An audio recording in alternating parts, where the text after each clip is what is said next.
So hello बच्चों, welcome to our channel. तो CUET के लिए जैसे कि सिर्फ 30 दिन बाकी है, तो हम इस 30 दिन को अच्छे से यूटिलाइज करने की कोशिश करेंगे और इसीलिए हमने एक आज रिवीजन वीडियो दिया है। इसमें हम vectors, basic mathematics and kinematics को कंप्लीट करने की कोशिश करेंगे।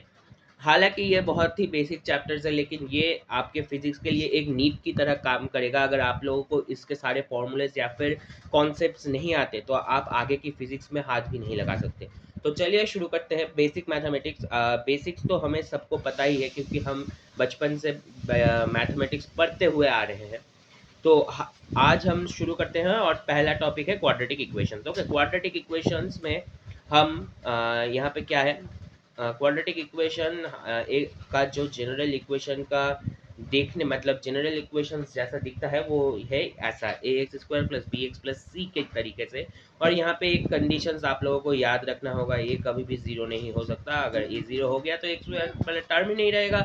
अगर एक्स स्क्वायर वाला टर्म ही नहीं रहेगा तो आप लोग कैसे इसको क्वाड्रेटिक कह सकते हैं। अब दूसरी बात, यहाँ पे जो वैल्यू दिया है एक्स का, ये श्रीधाराचार्य फॉर्मूला से डायरेक्ट आप लोगों को याद करना पड़ेगा। X equal to minus b plus minus root over b square minus 4ac/2a।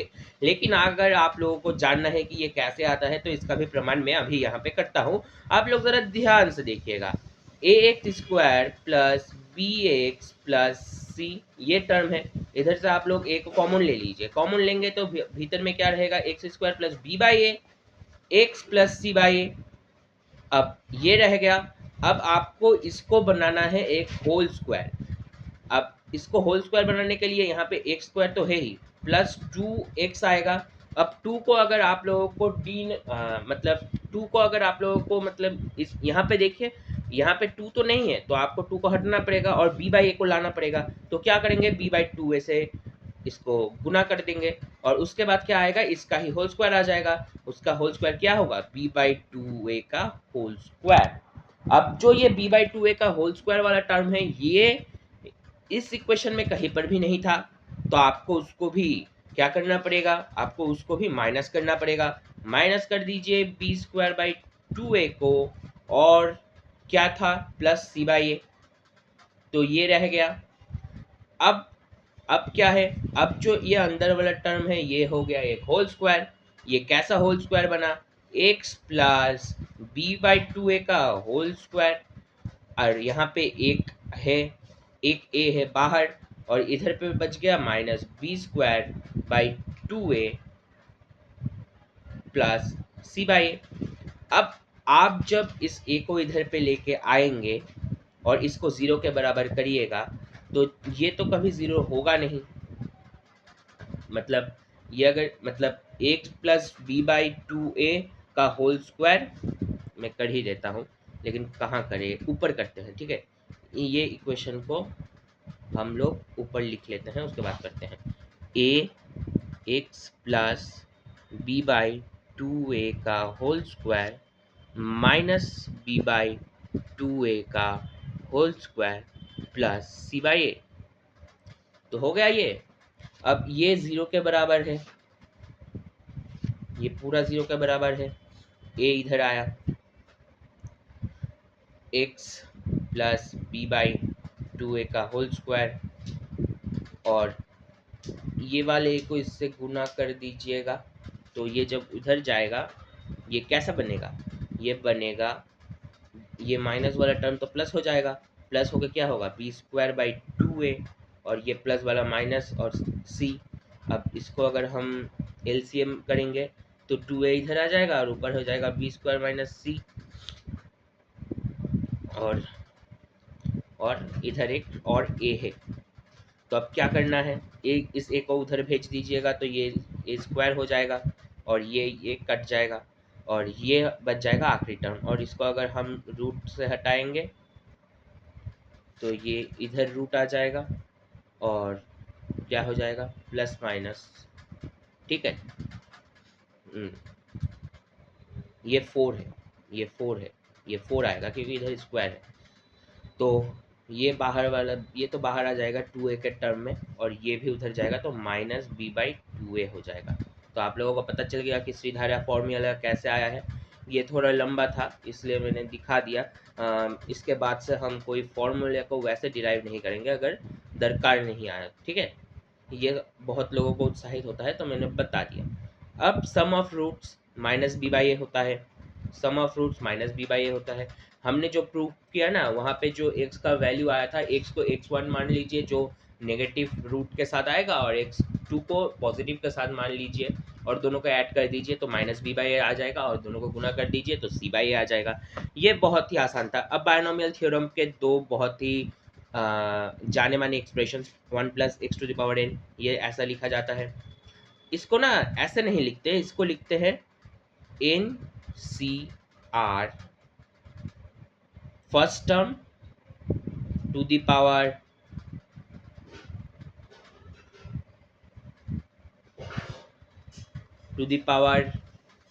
n minus r, last term to the power r। तो ये होता है जनरल टर्म, ठीक है। इसको याद कर लीजिएगा तो हो जाएगा। और वैसे भी इन दोनों को भी आप याद रख सकते हैं। वैसे इन दोनों का फिजिक्स में उतना काम आता नहीं है, अप्रोक्सीमेशन में आता है। आप ये दो टर्म याद कर लीजिएगा, पहले के 3 टर्म।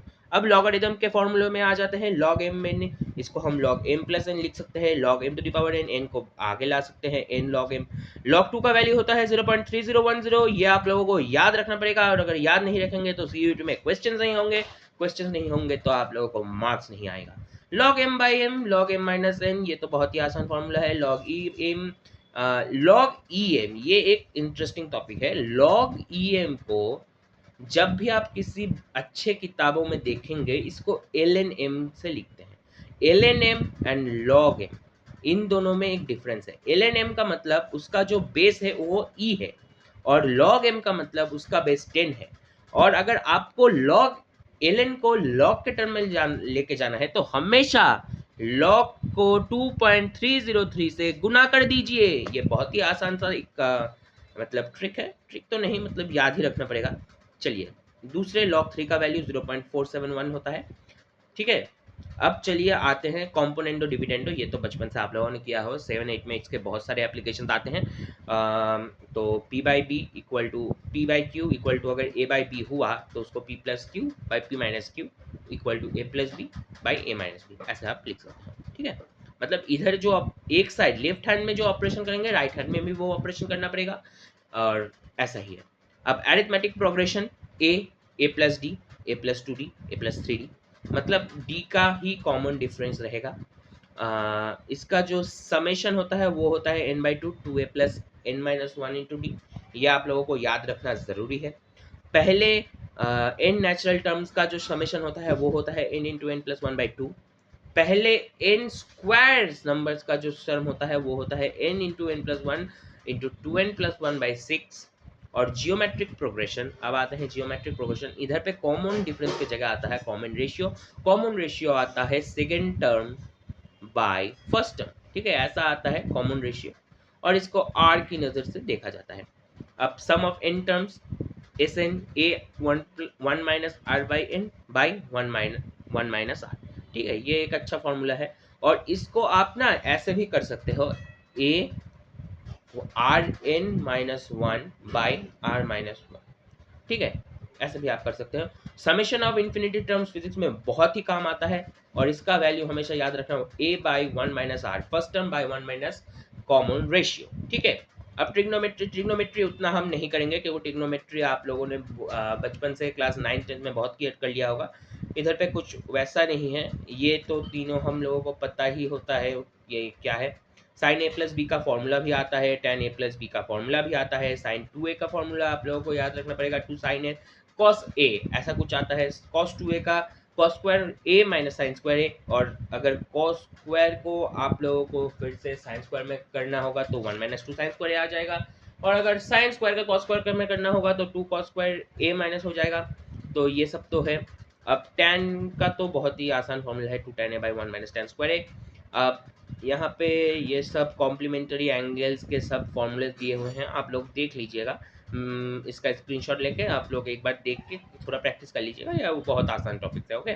यहाँ पे वैल्यूज दिया हुआ है, ये भी आप लोगों के लिए बहुत ही आसान होगा, ये भी आप लोग देख लीजिएगा। हम ज़्यादा समय इसमें व्यतीत नहीं करेंगे। साइन लॉ क्या होता है, कोसाइन लॉ क्या होता है, इतना सब फिजिक्स में नहीं लगता, ये हम लोगों को टाइम वेस्ट करके भी यहाँ उतना कोई मतलब उतना कोई मतलब है नहीं।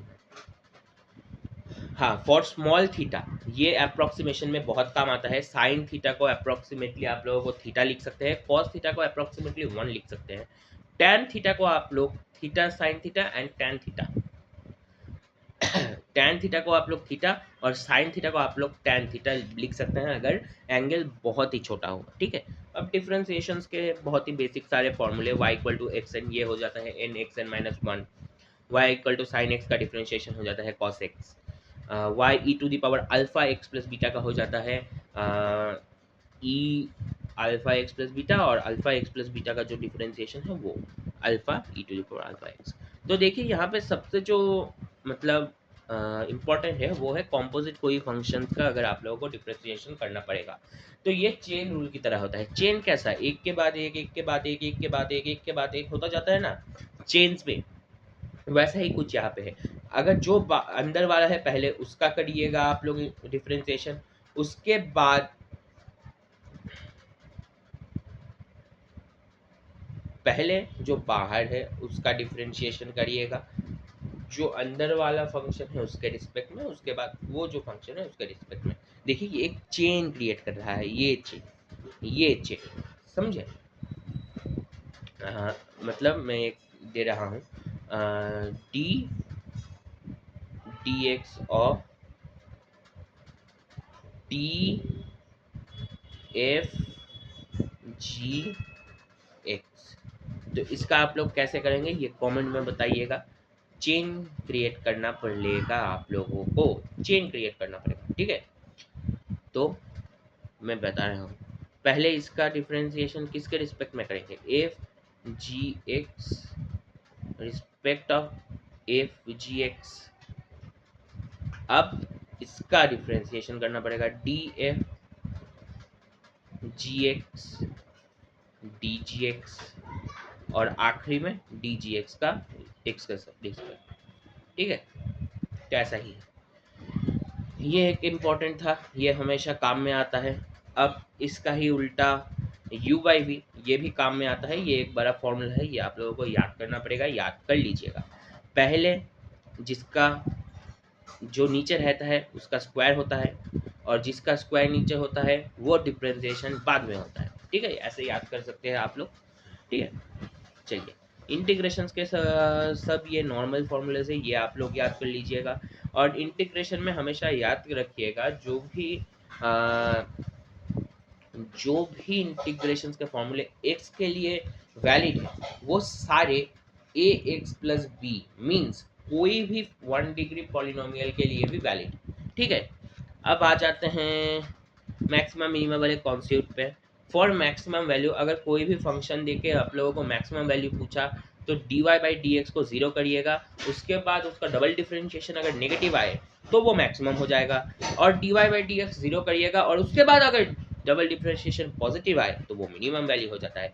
हमेशा याद रखना, जो नेगेटिव देगा डिफरेंशिएशन, जो डबल डिफरेंशिएशन को नेगेटिव देगा वो होगा मैक्सिमम वैल्यू, और जो पॉजिटिव देगा वो होगा मिनिमम वैल्यू। ये बहुत कंफ्यूजिंग टॉपिक तो है। अब आ जाते हैं एवरेज ऑफ अ वेरिइंग क्वांटिटी। तो इसका मैं बहुत आसानी से बता देता हूँ। कोई भी अगर वेरिइंग क्वांटिटी हो, वो वेलोसिटी से लेके करंट कुछ भी हो, और अगर उसका एवरेज करना पड़े तो वो हो जाएगा, समझ लीजिए जो जो जो वेरिइंग क्वांटिटी है वो है y, तो उसका एवरेज क्या हो जाएगा, उसका एवरेज हो जाएगा इंटीग्रेशन ऑफ y। अगर आप लोगों को उसको समय के रिस्पेक्ट पे करना है कि तो y dt integration of dt, अगर आप लोगों को उसको स्पेस के नज़रिए में एवरेज करना होगा तो वो हो जाएगा y dx of dx by dx का इंटीग्रेशन, मतलब जिसके रिस्पेक्ट में करना होगा उसके रिस्पेक्ट में आप पहले मतलब वेरिंग टर्म का इंटीग्रेशन कर दीजिए और उसी टर्म का इंटीग्रेशन से भाग कर दीजिए, सही है, ठीक है।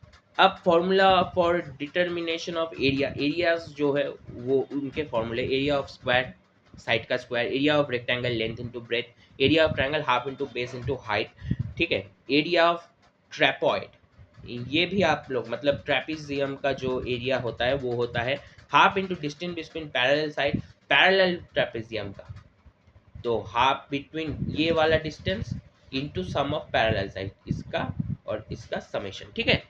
Area enclosed by circle pi r square, area enclosed by sphere 4 pi r square, area of parallelogram base into height, area of curved surface of cylinder 2 pi r l, area of whole surface of cylinder 2 pi r into r plus l। अब ellipse का होता है पाई A B, ये बहुत बहुत बहुत मतलब important है, अगर क्वेश्चंस को घुमाना हुआ तो वो आप लोगों से area of pi, area of ellipse पूछ सकते हैं। अब सरफेस एरिया ऑफ क्यूब हो जाता है 6 इंटू साइड का स्क्वायर, और total surface area of a cone हो जाता है pi r square plus pi r l. तो ये हो गया बेसिक मैथ्स के सारे टॉपिक्स, मतलब जो जो आप लोगों को बेसिक मैथ्स में चाहिए थे हमने कवर कर लिया। अब हम करेंगे वेक्टर्स।